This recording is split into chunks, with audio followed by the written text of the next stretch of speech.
Hi everybody, it's Andrew the Amazon Expert, and we're talking about products at the moment, and I just want to go through a few ideas for you. They're key ideas on what you could be looking at when you want to put something into the marketplace. Now then, first thing you need to do is decide what type of product you want to go for. The easiest way to do this is to actually decide what you know about. Now hopefully that makes sense. If you know about something, then there's a good chance that you can utilize your knowledge to actually market and trade that product, which means that you are going to have an easier time in launching your first product or products. Now, a lot of people that I come across have their own hobbies, and those hobbies may be basket weaving to llama wool making. I'm saying llama wool making purely because recently I met a lady on the ferry coming back over to France who did just that. She had about 30 llamas, and every year they shear them as you would with sheep, and she's got all the wool from the fleeces, which she then turns into balls of wool. Now, llama wool is quite expensive, and it's quite sought after, but all she was doing was selling it locally on market stalls and not making much money. So we had a conversation. It was only about half an hour, and during that conversation I suggested that she looks at a couple of other outlets, Amazon, eBay, places like that, and she's gone away to do that. Now she can see that she has the opportunity to sell her product, which is a premium product because it is hand spun to make the finished article. She can now sell this premium llama wool to very discerning customers who want to make items from it. So she's created herself a very good market opportunity. So what do you start with? Well, something you have knowledge on, and the easiest way to work that down is to take a sheet of paper, just like on this document here, and this is attached to the module, so you can download this and use it as a template if you wish. As we were talking about, llama wool, very sought after, really warm, very lightweight, good insulation, high price per gram. Those were just the first few things that I picked up from talking to this lady. Some availability on Amazon and eBay and other online areas.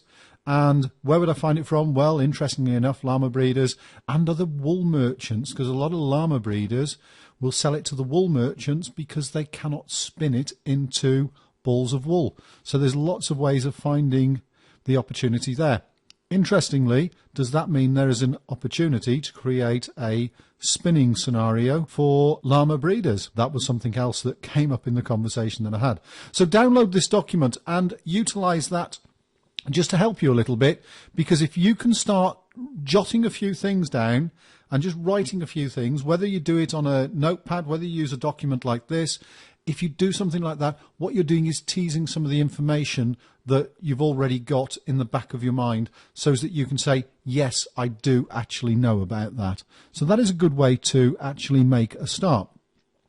So obviously you've got your employer's product, so you can talk to people that you work with, that's your partners, your spouse, your best friends, etc. What products do they perhaps manufacture? What products do they sell?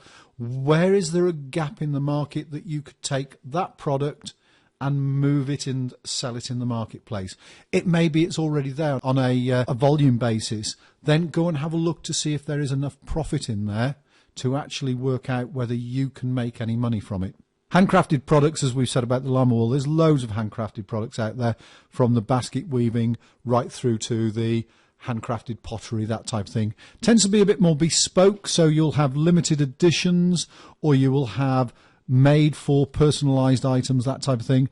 Very, very good market. And if they're handcrafted products that you are making, or you have found somebody really good that makes them but doesn't want to deal with the customers, you've got a ready-made potential business in there, and one that could be very, very well sought after. Obviously you've got your own products, which would be white labeled items, which we've already touched on, and you'd be able to move those into the marketplace as well. Special needs or niche items. Now this is something that is very interesting as a category. Now what a lot of people do is they first of all come out and say, I'm going to find something that nobody else is selling. Okay, well there's a little problem. If nobody else is selling it, why not? And it's a little bit like the invention. I have invented something and I want to sell it to the marketplace. But how do you get that product to the marketplace? How do you get people interested in your new product or your niche product? It's quite a difficult one to do. Now, I'll give you a little example here of somebody that came to see me a few years ago and said they wanted some help in launching a product, but they weren't prepared to tell me what the product was. So that was stumbling block number one. I did offer to sign a confidentiality agreement, which would mean that I would not disclose any details of the product to anybody whatsoever. And they declined that opportunity because it was top secret. They didn't want anybody else to know about it in case they stole the opportunity. Now, the problem with that was the invention, from what I could gather, was something that was an accessory for a guitar. So how do you get that accessory to marketplace? He told me that there were millions of guitars in the world, but how do you get somebody to buy this brand new invention, this brand new accessory, which, from what he told me, was probably only going to cost $2 or $3, few pounds, few euros. So there wasn't a lot of money in it, because it was just something very small, although it would make the guitar player's life a lot easier. I never got to the bottom of it because people think that they need to find something brand new. You don't. You need to find what is hot in the marketplace, and occasionally you need to tweak it and then look at what the competition is doing. There's an old saying, success leaves clues. If somebody else is successful, look for the clues. And that is something in the modules that we will be going into, and you'll be picking up in a lot more detail. And you'll hear me say quite often, success leaves clues. So you'll be able to know where I'm pointing you to something that's saying, you need to look at this. This is the area you need to emulate.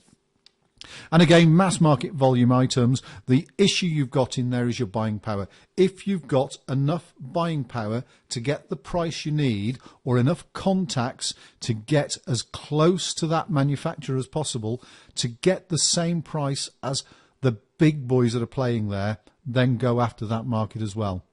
The alternative to that is to create from a mass market product a unique or niche product, which means that you would probably take the mass market product and you would package it with several other things as well, which means that you have now got a unique product. So instead of people saying, I'm going to buy this, so take the swimming rings in the case study that we looked at earlier, you get a swimming ring, you get the armbands, you get a life vest, you put a package deal together at a higher price and you get everything you need. You don't just get the one item, you get it all for one price. Then you've created a brand new differentiated product in the marketplace. So there we go. That's a very quick overview. Drop that Word document down and jump on that so that you can get that one filled out, so you can start collating your own ideas. Throw your ideas towards me if you want. I promise I won't steal them, but I might be able to give you some pointers and help on where you could be looking for the answers to your questions. So that's this particular one over, and I will see you on the next video.